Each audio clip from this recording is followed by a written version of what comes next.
hope, dear students, that you are fine. So today we are going to see the applications of adsorption. तो इससे पहले हमने देखा है that adsorption जो है it's a surface phenomenon. इसके बहुत सारे एग्जाम्पल हमने दिए हैं. तो आज इसकी एप्लीकेशन हम देखते हैं every day to day life में कहाँ पे इसकी एप्लीकेशन है, कहाँ पे ये वेरिएबल है, इसका हम यूज कहाँ कहाँ पे करते हैं. So let's see the first application. That is the removal of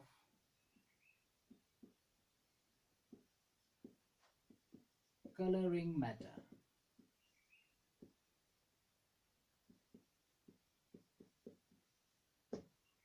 और इसको हम बताएंगे clarification of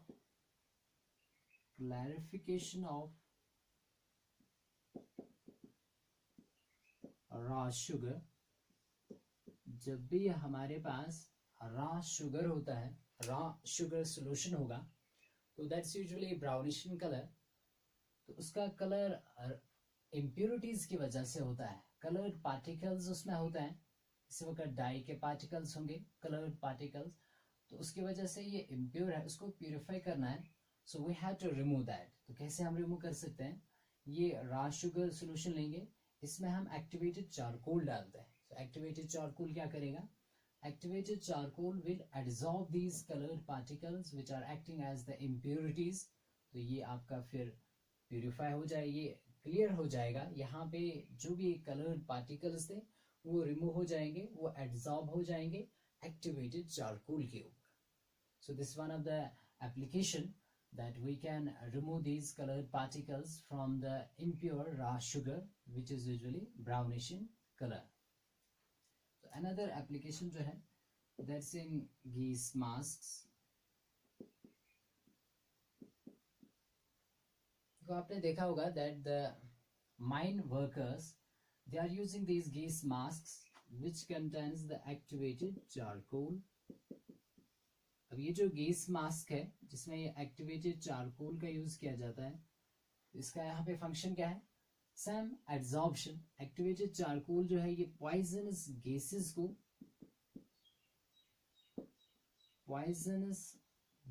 को एड्सॉर्ब करता है. जैसे poisonous gas like carbon monoxide, जैसे मीथेन गैस है ना. जो माइन वर्कर्स होते हैं वो इसका यूज करते हैं गैस मास्क का in order to prevent themselves from these poisonous gases. तो ये पॉइजनस गैसेस selectively adsorb होते हैं activated charcoal के ऊपर and pure air then gets entered into the body. So this is another application that we are using this activated charcoal which acts as adsorbent और ये पूरे इन poisonous gases को adsorb करता है. तो ये भी यहाँ पे इसकी application रहेगी. Another important application of adsorption जो है that's in preserving vacuum. So preservation of vacuum. Vacuum को हम प्रिजर्व कर सकते हैं या creation of high quality vacuums. कैसे? देखो वैक्यूम जब भी बनाया जाता है we are having just like this. For example हमें यहाँ पे इसका वैक्यूम बनाना है, तो इसमें जो भी गैस होगा उसको पहले रिमूव किया जाएगा with the help of vacuum pump. So let's say this is vacuum pump here. तो ये गैसेस को रिमूव करेगा. वैक्यूम हम तभी कहते हैं जब कोई भी यहाँ पे मैटर नहीं रहेगा, कोई भी गैस नहीं होगा, कोई भी पार्टिकल नहीं होना चाहिए. पर ऐसा होता है वैक्यूम पंप से तो हमने पूरा एयर निकाल दिया but some traces of gas remains there. तो अब हम क्या करेंगे? यहाँ पे हम इसमें भी एक्टिवेटेड चारकोल डालते हैं. तो ये एक्टिवेटेड चारकोल फिर क्या करेगा? ये एक्टिवेटेड चारकोल जो है it will absorb the trace gases which will be left there. तो दैट मीन्स हम एक वैक्यूम को प्रिजर्व कर सकते हैं लॉन्ग टाइम के लिए, या we can create a high quality vacuum by using the activated charcoal that is the adsorbent here. So यहाँ पे भी एड्सॉर्प्शन होता है. The gases they get absorbed on this activated charcoal. Another application जो हम देखने जा रहे हैं adsorption की, that's in the separation of noble gases. Separation of noble gases. So you already know noble gases, like we are having helium, neon, argon, krypton, xenon, radon and oxygen. Radon ऑग्निसन radioactive, उनको छोड़ दो. ये जो noble gases है, helium, neon, argon, krypton and xenon, they can be easily separated by using the phenomena of adsorption. यही activated charcoal जो है, इससे पहले हमने सीखा है एक्टिवेटेड चारकोल को कैसे बनाया जाता है, by heating charcoal in a vacuum at high temperature. ठीक है. सो यहाँ पे एक्टिवेटेड चारकोल क्या करता है, activated charcoal selectively absorbs these noble gases at different temperatures. So जब ये activated charcoal इन noble gases को different temperatures पे इनको absorb कर रहा है, let's say helium एक temperature पे absorb हो रहा है, neon दूसरे temperature पे absorb होगा, तो ऐसे करके हम noble gases को separate कर सकते हैं from the air. noble gases present होते हैं air के अंदर, इनको हम erosions इसीलिए कहते हैं. तो इनको हम सेपरेट कर सकते हैं with the help of adsorption technique. By using the activated charcoal इनको हम सेपरेट कर सकते हैं. So this will be the another application. Similarly in paint industry, paint industry के अंदर भी एड्सॉर्प्शन फिनोमेना का हम यूज करते हैं. देखो कैसे, एक्चुअली ये जो पेंट होता है इसके अंदर कुछ गैसेस डिसॉल्व होते हैं, गैसेस और डिसॉल्वर. तो ये जो इसके अंदर पैंट के अंदर अगर गैसेस डिसॉल्वड है तो ये फिर इजीली एड्सॉर्ब नहीं होगा. ये जो पैंट है ये प्रॉपरली एडहेयर नहीं होगा टू द वॉल और टू एनी ऑब्जेक्ट और आर्टिकल. तो अब हम क्या करेंगे, यहाँ पे भी यूज करेंगे एड्सॉर्बेंट का, एड्सॉर्बेंट का, लाइक एक्टिवेटेड चारकोल.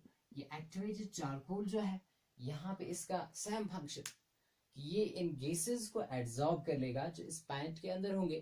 तो जब ये गैसेस एड्सॉर्ब हो गए तो डेफिनेटली आपका जो पैंट है it will get free of these dissolved gases जो इसको रुकावट बन रहे थे एडहियर होने में. सो यहाँ पे भी इसकी एप्लीकेशन है that in paint industry we are using the adsorbents जो इन गैसेस को एड्सॉर्ब करेंगे जो पैंट के अंदर डिसॉल्वड होंगे.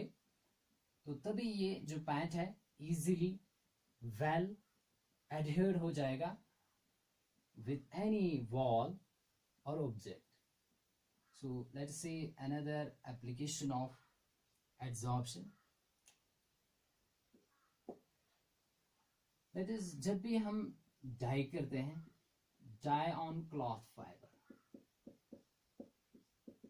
जब भी किसी क्लॉथ के ऊपर हम डाई का यूज करते हैं तो यहाँ पे एक इंपॉर्टेंट सब्सटेंस का यूज किया जाता है that is called the mordant. So what is mordant, इसका काम यहाँ पे क्या है. मॉर्डेंट जो है, जैसे किस मॉर्डेंट का हम यूज यहाँ पे करते हैं, वी आर यूजिंग अलम्स एज मॉर्डेंट्स. जैसे पोटाश अलम है हमारे पास, पोटाश अलम वैल्यून एग्जाम्पल. ये जो अलम्स है ये डबल साल्ट्स कहलाता है. ये आगे हम डिटेल में देखेंगे कोऑर्डिनेशन केमिस्ट्री में. जैसे पोटेशियम अल्मोनियम सल्फेट जिसको हम फटकर भी कहते हैं. तो ये अलम जो है it acts as a mordant. इसका काम ये होता है कि ये डाई को अच्छे से अट्रैक्ट करेगा, अट्रैक्ट करके रखेगा क्लॉथ फाइबर के साथ. सो एक्चुअली ये जो मॉर्डेंट होता है it acts as an adsorbent. It acts as an adsorbent. ये एक्ट करता है एड्सॉर्बेंट. तो इसके ऊपर डाई जो है वो अच्छे से एड्सॉर्ब हो जाता है. That means it helps in keeping dye completely attracted or adhered with the cloth fiber. तो यहाँ पे मॉडर्न का जो रूल है, जैसे अलम्स हम यूज करते हैं जब भी डाई करना होगा किसी क्लॉथ को, तो क्यों अलम का यहाँ पे यूज किया जाता है, because it acts as a mordant. Mordant का मतलब यहाँ पे ये है कि ये एड्सॉर्बेंट है, इसके ऊपर डाई जो है वो एड्सॉर्ब होता है। तो यहाँ पे भी इसके एप्लीकेशन हम देख सकते हैं। अनदर एप्लीकेशन जो हम देखेंगे दैट्स इन क्रोमैटोग्राफी। क्रोमैटोग्राफी एक वेल नोन टेक्निक है जिससे हम मिक्सचर ऑफ कंपोनेंट्स को सेपरेट कर सकते हैं। ठीक है, अगर हम बहुत सारे कंपोनेंट्स होंगे, बहुत सारे आयॉन्स होंगे एक मिक्सचर के अंदर, तो उनको हम सेपरेट करते हैं with the help of chromatography technique. तो जैसे पहले पिगमेंट्स को सेपरेट किया गया, coloured pigments from plant leaves. तो यहाँ पे इसके बहुत सारे टाइप्स होते हैं, जैसे पेपर क्रोमैटोग्राफी, जैसे कॉलम क्रोमैटोग्राफी, कॉलम क्रोमैटोग्राफी। तो यहाँ पे भी एड्सॉर्बेंट्स का, यहाँ पे भी एड्सॉर्प्शन फिनोमेना का यूज होता है। जैसे in column chromatography we are having just a column, एक गिलास ट्यूब होता है और यहाँ पे इसके अंदर होते हैं एड्सॉर्बेंट्स। तो उन एड्सॉर्बेंट्स का काम क्या रहेगा? एड्सॉर्बेंट का यहाँ पे सेम फंक्शन, दैट इज यहाँ पे ये सिलेक्टिवली एड्सॉर्ब करता है, सिलेक्टिवली एड्सॉर्ब्स आयॉन्स। फॉर एग्जांपल अगर हमारे पास एक मिक्सचर है जिसमें ए और बी आयॉन्स है या कंपोनेंट्स है, कंपाउंड्स है, तो लेट्स से ये जो एड्सॉर्बेंट इसमें हमने यूज किया कॉलम क्रोमैटोग्राफी, इस कॉलम के अंदर, तो ये ए पार्टिकल्स को एड्सॉर्ब करता है। तो डेफिनेटली बी एड्सॉर्ब हुआ नहीं, तो बी आपको यहाँ पे मिलेगा। तो इस तरीके से हम सेपरेट कर सकते हैं different components of a solution को, different components of a mixture को, डिफरेंट आयॉन्स को हम ऐसे सेपरेट कर सकते हैं with the help of this chromatography technique, with the help of using adsorption phenomena. तो नेक्स्ट आप यहाँ पे याद रख सकते हैं, that is the softening of hot water. Softening of hot water. You already know hot water हम किसको कहते हैं, which contains the salts of calcium and magnesium, or we can say which contains the ions of calcium and magnesium, just like this. Calcium and magnesium ions जिस भी water में होते हैं that's your hot water. अब इसको हमें soft बनाना है, तो कैसे बना सकते हैं? तो सिंपल सी बात है, हॉट वाटर किसकी वजह से होता है? Because of calcium and magnesium ions और देयर सॉल्ट्स। तो डेफिनेटली इन आयॉन्स को क्या करेंगे, अगर रिमूव हम करेंगे तो आपका वाटर जो है वो सॉफ्ट हो जाएगा। तो कैसे इनको रिमूव किया जा सकता है? By selective adsorption. यहाँ पे भी हम यूज करते हैं ऑर्गेनिक पॉलीमर्स का, ऑर्गेनिक पॉलीमर्स का यहाँ पे यूज किया जाता है, which contain actually the functional groups like carboxylic acid, like sulfonic acid group, like amine group। तो ये जो है ऐसे ऑर्गेनिक पॉलीमर्स जो है ये सिलेक्टिवली एड्सॉर्ब करेंगे इन आयॉन्स को, कैल्शियम मैग्नीशियम आयॉन्स को। तो दैट मीन्स आपका जो हॉट वाटर था वो सॉफ्ट हो जाएगा, क्योंकि इसमें जिसकी वजह से हार्डनेस था वो आयॉन्स एड्सॉर्ब हो गए ऑन दीज ऑर्गेनिक पॉलीमर्स। तो ये भी इसकी एप्लीकेशन रहेगी, application of adsorption. So next हम देखने जा रहे हैं application of adsorption, that is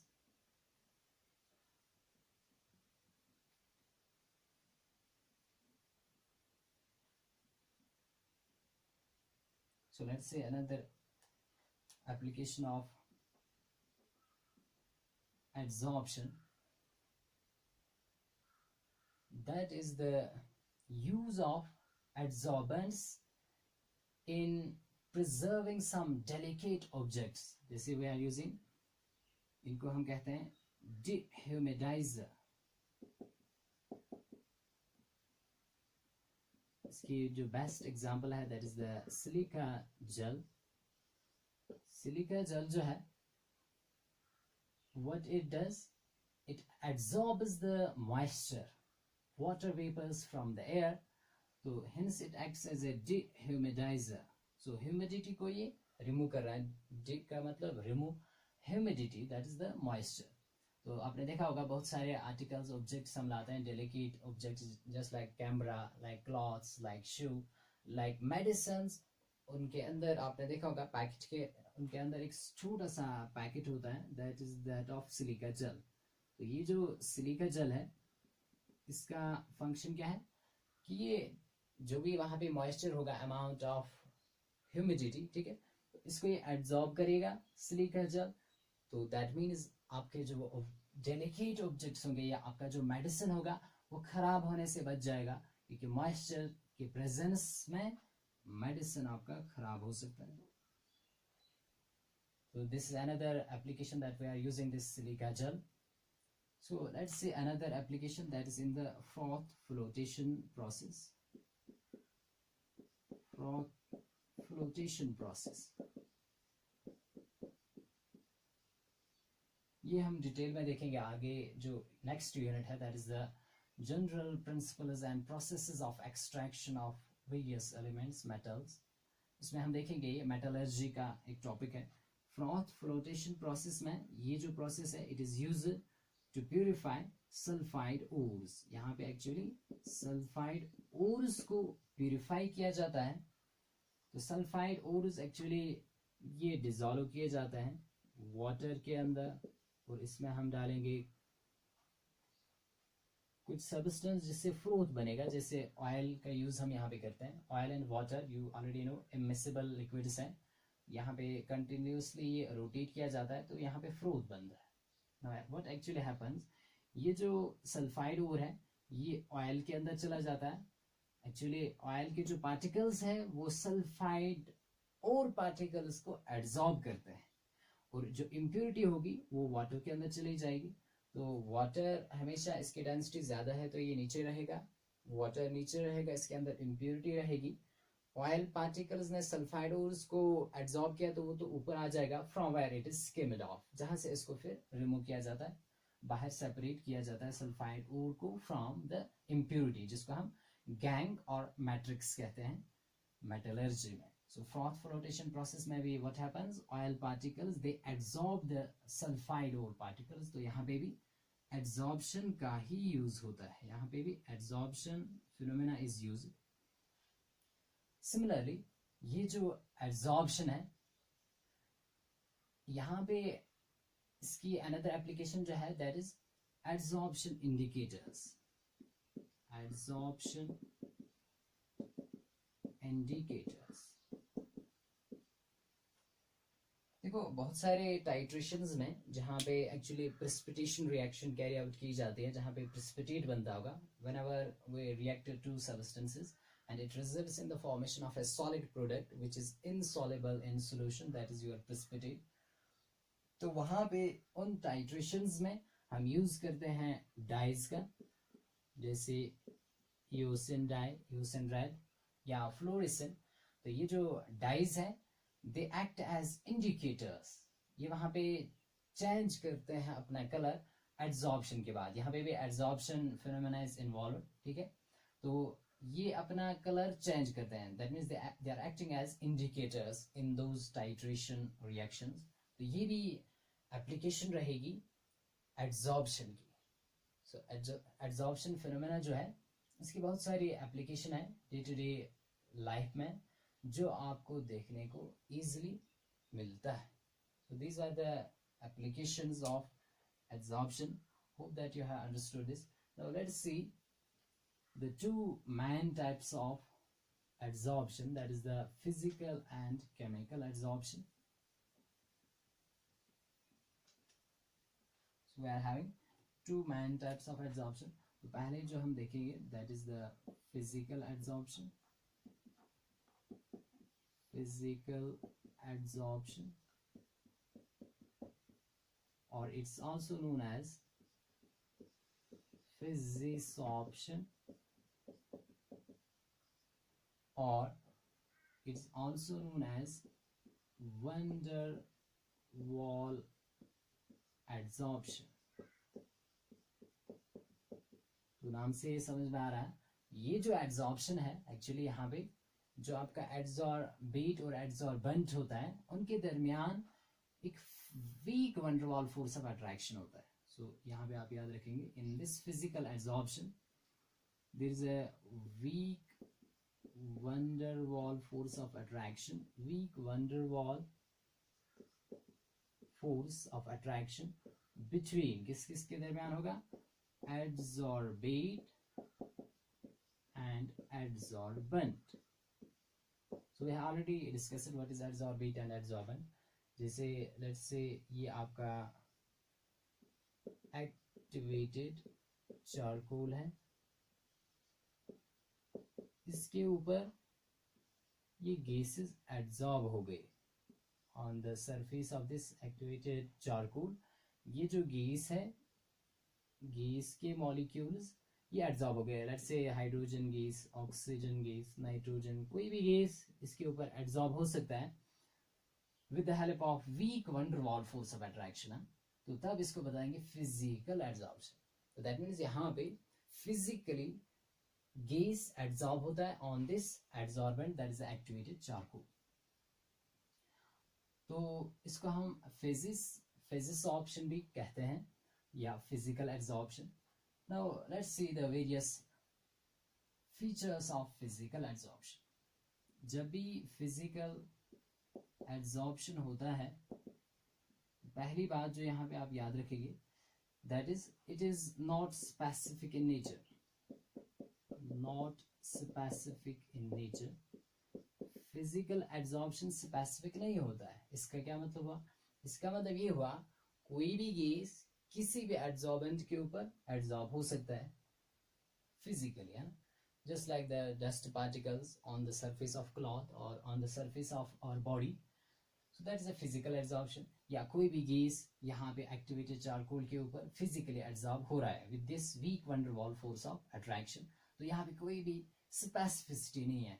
कोई भी गैस किसी भी एड्सॉर्बेंट के ऊपर एड्सॉर्ब हो सकता है physically with this weak van der Waals force of attraction. Next is the यहाँ पे nature of adsorbate. That means जो आपका यहाँ पे गैस है, that is the adsorbate here acting, है ना. गैस एड्सॉर्ब हो रहा है एड्सॉर्बेंट के ऊपर, that is your adsorbate. जैसे हाइड्रोजन, ऑक्सीजन, नाइट्रोजन. तो इसके नेचर पे यहाँ पे एक्सटेंट ऑफ एड्सॉर्प्शन डिपेंड करता है. और ये हमने ऑलरेडी डिस्कस किया है फैक्टर्स अफेक्टिंग एड्सॉर्प्शन में, कि वो गैस जो इजीली हम लिक्विफाई कर सकते हैं, they get easily adsorbed, they show more extent of adsorption. या मैंने वो बताया था in terms of critical temperature, the gases which have more critical temperature they show more extent of adsorption. For example, अगर हमारे पास सल्फर डाइऑक्साइड गैस है और methane है, इन दो केसेस में से ज्यादा इजीली जो लिक्विफाई होगा that is this sulphur dioxide gas. तो ये जो गैस है, it shows more adsorption on this activated charcoal as compared to methane gas. So ये ऑलरेडी हमने सीखा है. तो बस यहाँ पे याद रखेंगे वो गैस जिसको हम इजीली लिक्विफाई कर सकते हैं या जिसका क्रिटिकल टेम्परेचर ज्यादा होता है, वो इजीली एड्सॉर्ब हो जाता है. Now let's see that is the nature of adsorbent. इस पे भी ये डिपेंड करेगा कि कितना फिजिकल एड्सॉर्प्शन होगा. नेचर ऑफ एड्सॉर्बेंट, एड्सॉर्बेंट के नेचर पे भी यहाँ पे डिपेंड करेगा. देखो सिंपली यहाँ पे आप याद रखेंगे, एड्सॉर्बेंट का जितना सरफेस एरिया ज्यादा होगा, सरफेस एरिया जितना ज्यादा होगा, तो एक्सटेंट ऑफ एड्सॉर्प्शन जो है वो भी उतना ही ज्यादा होगा. तभी हम, आपने देखा होगा एक्टिवेटेड चारकोल जब हम लेब में इसका यूज करते हैं तो ये स्मॉलर ग्रैन्यूल्स के फॉर्म में हम लेते हैं, पाउडर के फॉर्म में लेते हैं, क्योंकि ग्रैन्युलर पाउडर फॉर्म में सरफेस एरिया ज्यादा होगा तो डेफिनेटली एड्सॉर्प्शन भी ज्यादा होगा. तो मैंने बताया था ये इसमें छोटे छोटे पोर्स भी होते हैं एड्सॉर्बेंट के अंदर. तो किसी वक्त गैस उन पोर्स के अंदर कंडेंस हो जाता है, जिसको हम कैपिलरी कंडेंसेशन भी कहते हैं. सो लेट्स सी अनदर. ये जो फिजिकल एड्सॉर्प्शन है, इसका इंपॉर्टेंट फीचर ये है that it is reversible. Why it is reversible? It is because देखो, जब ये गैस एड्सॉर्बेट ये एड्सॉर्ब हो गया एड्सॉर्बेंट के ऊपर, एक्टिवेटेड चारकोल के ऊपर, तो ऐसा भी हो सकता है कि ये गैस रिमूव भी हो सकता है. अगर हम क्या करेंगे, टेम्परेचर थोड़ा सा इंक्रीज करेंगे या प्रेशर को डिक्रीज करेंगे, तो डेफिनेटली ये गैस रिमूव भी हो सकता है. और उस फिनोमेना को हमने पढ़ा था डिसॉर्प्शन या डिसॉर्प्शन कहते हैं. That is the removal of adsorbate from the adsorbent. तो दैट मीन्स ये रिवर्सिबल है. पहले अगर एड्सॉर्प्शन हो रहा है, गैस एड्सॉर्ब हो रहा है, थोड़ा सा टेम्परेचर इंक्रीज करेंगे तो ये गैस रिमूव भी हो सकता है चारकोल से. That means removal of adsorbate from the adsorbent, that's called the desorption. So hence it is reversible. It can be reversal, है ना, इसको हम रिवर्स कर सकते हैं. नेक्स्ट जो है अब याद रखेंगे that this physical adsorption it occurs at low temperature.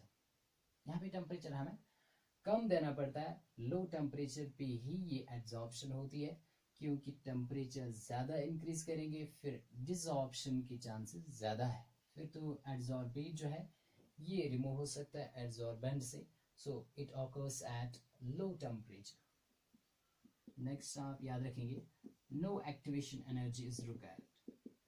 यहाँ पे कोई भी एक्टिवेशन एनर्जी आपको नहीं देनी पड़ती है, क्योंकि यहाँ पे कोई केमिकल बॉन्ड बनता ही नहीं है between the adsorbate and the adsorbent. So no activation energy is required. Activation energy वहां पे ही हमें लगती है जहाँ पे केमिकल बॉन्ड बनना होगा. ये हम देखेंगे अभी नेक्स्ट केमिकल एड्सॉर्प्शन में कि वहां पे हमें यहाँ से एनर्जी देनी पड़ती है. एक्टिवेशन एनर्जी जिसको हम कहते हैं minimum extra amount of energy absorbed by the reactant molecules so that their energy becomes equal to the threshold energy. ये इससे पहले हमने सीखा है एक्टिवेशन एनर्जी का concept.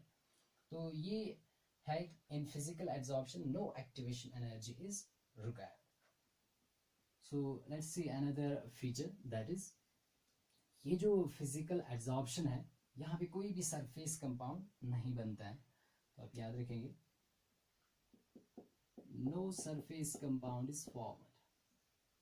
No surface compound is formed. क्योंकि हमने देखा फिजिकल एड्सॉर्प्शन में एक weak van der Waal force of attraction होता है between the adsorbate and adsorbent.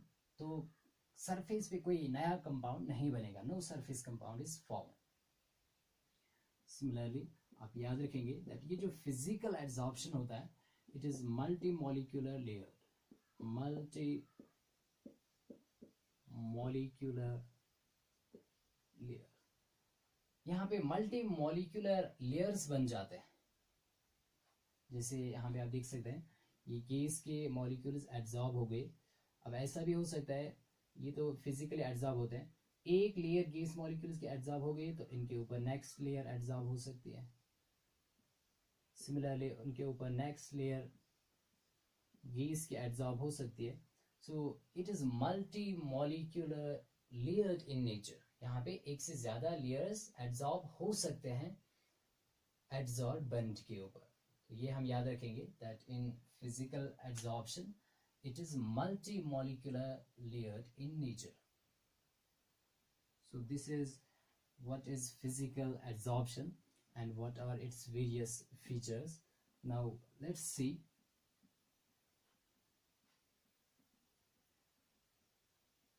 what is chemical adsorption.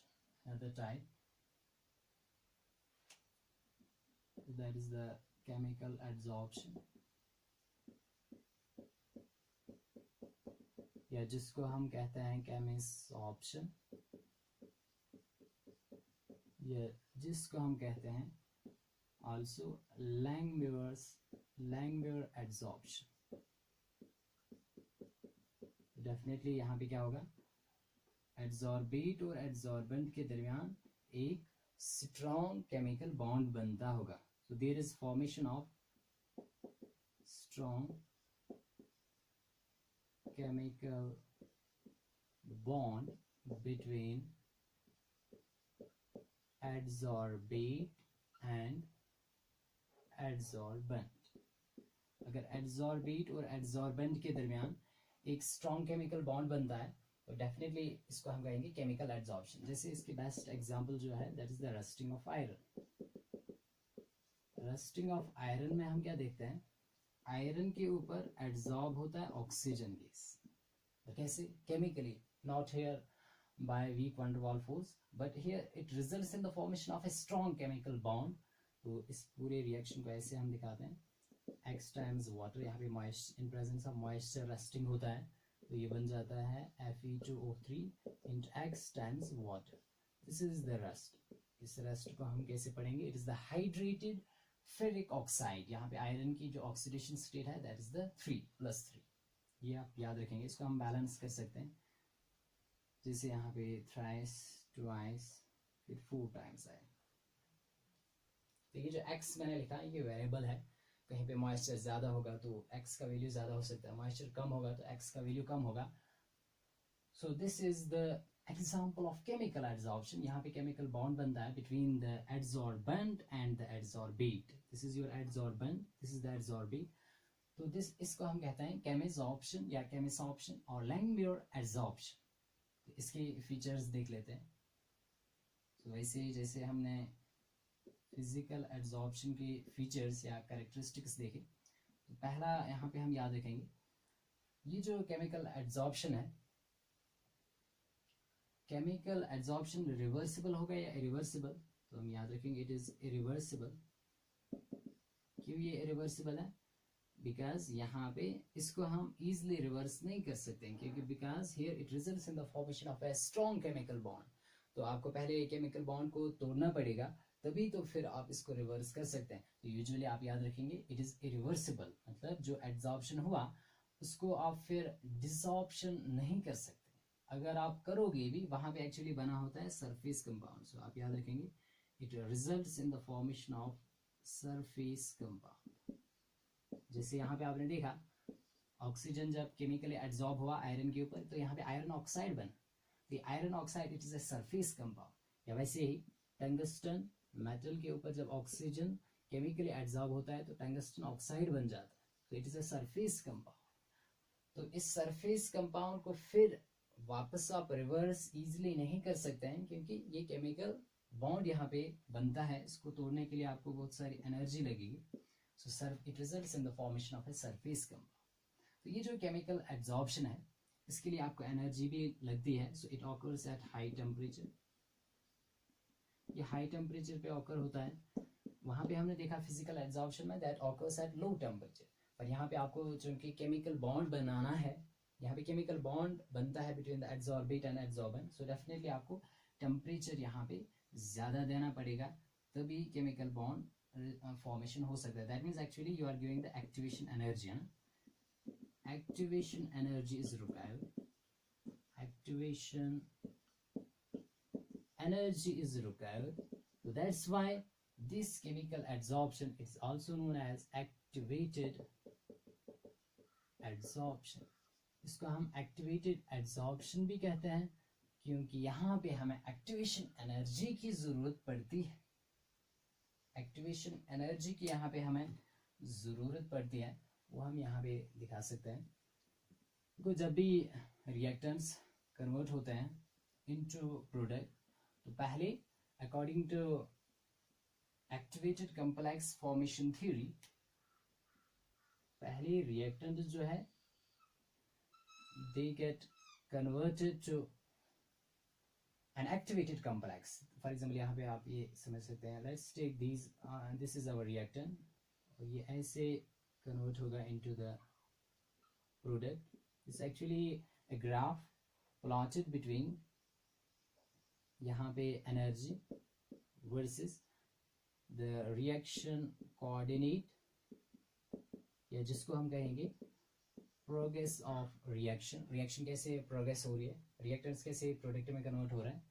तो यहाँ पे पहले एक्चुअली क्या बनता है, एक्टिवेटेड कॉम्प्लेक्स बनता है, या जिसको हम ट्रांजिशन स्टेट भी कहते हैं, ट्रांजिशन स्टेट। इसकी एनर्जी जो होती है बहुत ही ज़्यादा होती है, और उस एनर्जी को हम कहते हैं थ्रेशहोल्ड एनर्जी। तो इसको हम दिखाते हैं ई थ्रेश से। अब देखो यहाँ पे this is the energy of the reactant, यहाँ पे आप ये देख सकते हैं, this is the energy of reactant and this is the energy of activated complex, और इसकी एनर्जी बहुत ही ज़्यादा है, जिसको हम कहते हैं थ्रेशहोल्ड एनर्जी। तो रिएक्टेंट को प्रोडक्ट में कन्वर्ट होने के लिए पहले ये एनर्जी बैरियर क्रॉस करना पड़ता है, और ये एनर्जी बैरियर बहुत ही इंपॉर्टेंट है, इससे पहले भी बताया है। This energy barrier is very much important. अगर ये एनर्जी बैरियर नहीं होता between the reactant and the product, तब सभी फ्यूल्स जो यूनिवर्स में है वो ऑटोमेटिकली उनकी कंबशन हुई होती, वो बर्नड हुए होते, अगर ये एनर्जी बैरियर यहाँ पे नहीं होता। तो कितनी अब आपको एनर्जी पहले देनी पड़ती है रिएक्टेंट्स को, ताकि इनकी एनर्जी बराबर हो जाए to the threshold energy, that's your activation energy. तो दैट मीन्स रिएक्टेंट्स को प्रोडक्ट में कन्वर्ट होने के लिए आपको क्या लगती है, एक्टिवेशन एनर्जी।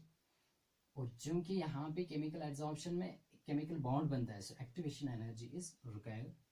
ये हम याद रखेंगे, केमिकल एब्जॉर्प्शन में activation energy is required, that's why it's called activated absorption. तो नेक्स्ट आप याद रखेंगे, that is the nature of adsorbent, और we can see the surface area of adsorbent. तो यहाँ पे भी same, that more the surface area of adsorbent more will be the adsorption. Adsorption भी उतना ही ज्यादा होगा, एक्सटेंट ऑफ एड्सॉर्प्शन उतना ज्यादा होगा जितना एड्सॉर्बेंट का सरफेस एरिया ज्यादा होगा।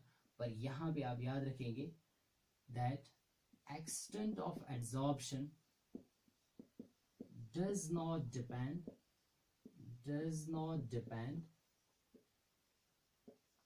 on nature of adsorbate। यहाँ पे adsorbate के नेचर पे डिपेंड नहीं करेगा extent of absorption। हमने फिजिकल एब्जॉर्प्शन में देखा those gases which are easily लिक्विफेबल, है ना, जिनको हम इजीली लिक्विफाई कर सकते हैं गैसेस को, वो ज्यादा फिजिकल एब्जॉर्प्शन दिखाते हैं। पर यहाँ पे केमिकल एब्जॉर्प्शन में आप याद रखेंगे, it does not depend on the nature of the absorbent. यहाँ पे चाहे गैस को हम इजीली लिक्विफाई कर सकते हैं या नहीं कर सकते हैं, उस पर यहाँ पे डिपेंड नहीं करता है एक्सटेंट ऑफ एब्जॉर्प्शन। ये यहाँ पे डिपेंड करेगा किस पे, केमिकल बॉन्ड बनता है बिटवीन एब्जॉर्बेट और एब्जॉर्बेंट या नहीं बनता है, उस पर ये डिपेंड करेगा। दैट्स वाई हमने जैसे उसमें देखा that physical absorption it's not specific in nature, और यहाँ पे आप लिखेंगे chemical absorption में that it is specific in nature। specific in nature का मतलब ये हुआ, यहाँ पे actually chemical bond बनता है between the adsorbent and the adsorbate। जैसे अभी आपने देखा आयरन chemically absorb कर लेता है ऑक्सीजन को, it results in the formation of rust। पर क्या यही ऑक्सीजन प्लैटिनम और गोल्ड के साथ केमिकली एब्जॉर्ब होगा? नहीं। प्लैटिनम एंड गोल्ड जो है लीस्ट रिएक्टिव मेटल्स है, तो इनके ऊपर रस्टिंग नहीं होती। आपने कभी नहीं सुना होगा गोल्ड अंडरगोज कोरोजन, तो ये बहुत ही लेस रिएक्टिव है। तो that means chemical absorption is specific in nature. ये जो केमिकल एब्जॉर्प्शन है ये स्पेसिफिक इन नेचर है। तो नेक्स्ट बात जो आप यहाँ पे याद रखेंगे, दैट इज केमिकल एब्जॉर्प्शन जो है it results in the formation of mono molecular layer या यूनिमॉलिक्यूलर लेयर बन जाती है। देखो सिंपल सी बात है, अगर ये आपके पास निकल का एक क्रिस्टल है, इसमें निकल के एटम्स होंगे जस्ट लाइक दिस, यहाँ पे भी ये निकल के एटम्स हैं which are connected with each other through covalent bonds। तो अब क्या हो रहा है, इससे यहाँ से हाइड्रोजन आ रहा है, हाइड्रोजन गैस क्या होगा इसके साथ केमिकल एब्जॉर्ब है ना, यहाँ पे ये केमिकल बॉन्ड बनाएगा। तो ये एक लेयर हाइड्रोजन की केमिकली एब्जॉर्ब हो गई निकल सरफेस के ऊपर, पर अब हाइड्रोजन के ऊपर और एक लेयर हाइड्रोजन की एब्जॉर्ब नहीं होगी। So it results in the formation of monomolecular layer, क्योंकि यहाँ पे केमिकल बॉन्ड फॉर्मेशन होता है। तो यहाँ पे इसकी वैलेंसी तो कंप्लीट हो गई हाइड्रोजन की, तो उसके ऊपर कोई और हाइड्रोजन लेयर नहीं आ सकती है। So it is monomolecular layer in nature. तो यहाँ पे ये हम याद रख सकते हैं the differences between the physical and chemical absorption. Next बात जो यहाँ पे ये है that is physical and chemical absorption जो है they can occur both simultaneously. यहाँ पे आप याद रखेंगे अभी हमने एक पॉइंट देखा that is physical absorption occurs at low temperature and chemical absorption जो है that occurs at high absorption eight high temperature. So let's सी, जैसे हाइड्रोजन गैस जो है, hydrogen gas on the surface of निकल, ये फिजिकली भी absorb हो सकता है केमिकली भी। तो कैसे आप याद रखेंगे, for example let's say this is your surface of, this is a crystal of निकल। अब यहाँ पे हाइड्रोजन गैस जो है दैट्स H2 मॉलिक्यूल के फॉर्म है, तो ये फिजिकली यहाँ पे वीक वंडर वॉल फोर्स से अगर ये अट्रैक्ट हो रहा है, this is your physical absorption. तो ये कब होता है, एट लो टेम्परेचर। पर अब अगर आप क्या करेंगे, थोड़ा सा टेम्परेचर इंक्रीज करेंगे, टेम्परेचर इंक्रीज करने पे ऐसा होगा कि ये H2 जो मॉलिक्यूल था, यहाँ पे ये बॉन्ड ब्रेक होना स्टार्ट होगा और यहाँ पे बॉन्ड बनना स्टार्ट होगा। तो ये हम दिखाते हैं, ये बीच में ट्रांजिशन स्टेट रिप्रेजेंट कर रहा है। अब यहाँ पे केमिकल एब्जॉर्प्शन होगा at high temperature. Chemical absorption takes place at high temperature. तो हाई टेम्परेचर पे ऐसा होगा, यही निकल सरफेस जो है, निकल क्रिस्टल जो है, इसके सरफेस पे अब ये हाइड्रोजन एटम केमिकली एब्जॉर्ब होगी। केमिकल बॉन्ड इन्होंने बनाया। सो आप याद रखिएगा that a same gas it may get physically absorbed as well as chemically. It depends on the temperature. जैसे another example दे रहा हूँ. For example, we are having nitrogen gas on the surface of iron at 83 Kelvin temperature, that is low temperature. Physical absorption takes place. It gets physically absorbed on the surface of iron. और यही nitrogen gas on iron at 773 Kelvin ये chemically absorb हो जाता है। Choose chemical absorption. तो ये हम यहाँ पे याद रखेंगे that sometimes at low temperature physical absorption takes place and at high temperature chemical absorption may take place. So I hope you have understood the difference between the physical and chemical absorption and the applications which we have discussed. So let's stop today's topic here. Thank you for watching.